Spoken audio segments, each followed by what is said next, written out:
कि हम लोग सब लोग इस सदन के अंदर चुनकर आते हैं।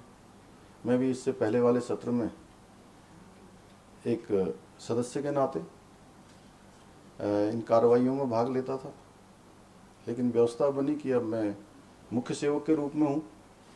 तो मैंने और हम सब साथियों ने ये तय किया है कि हमारी सरकार 3 चीज़ों को लेकर काम करेगी: एक सरलीकरण, एक समाधान और उसका निस्तारण।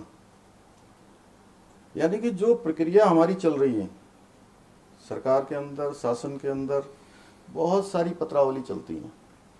जो लिखने पढ़ने वाले हमारे विद्वान साथी हैं वो जानते हैं, हमारे सरकारी अधिकारी उन चीज़ों को क्रियान्वयन करते हैं, वो भली भांति जानते हैं कि जो प्रक्रिया है वो कई बार इतनी कठिन होती है कि हम में से सब लोग चाहते हैं कि बहुत सारे काम हो जाएं, लेकिन वो पत्रावलियां चलती हैं।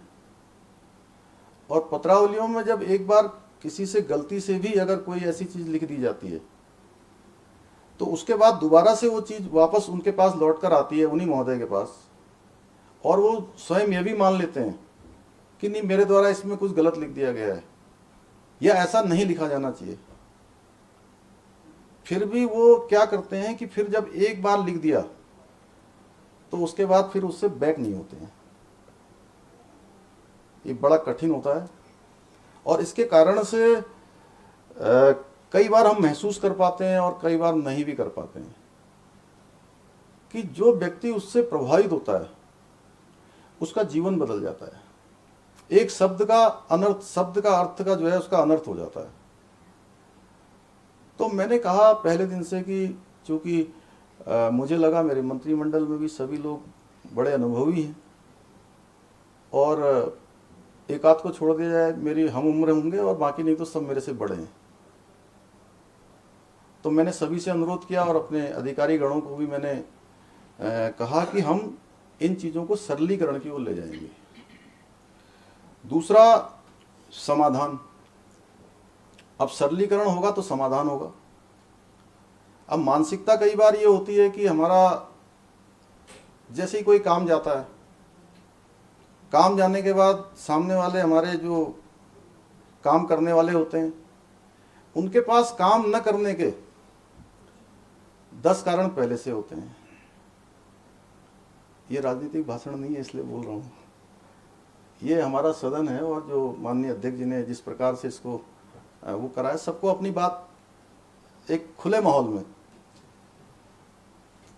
तो वो पहले से ही उसके 10 कारण बनाए होते हैं कि ये काम नहीं होना है या उसके 10 कारण गिना देते हैं। तो हमने कहा कि भाई नहीं, अगर हमारे पास कोई समस्या आ रही है तो उसका समाधान होना चाहिए, उसके लिए माननीय अध्यक्ष जी रास्ता निकाला जाना चाहिए।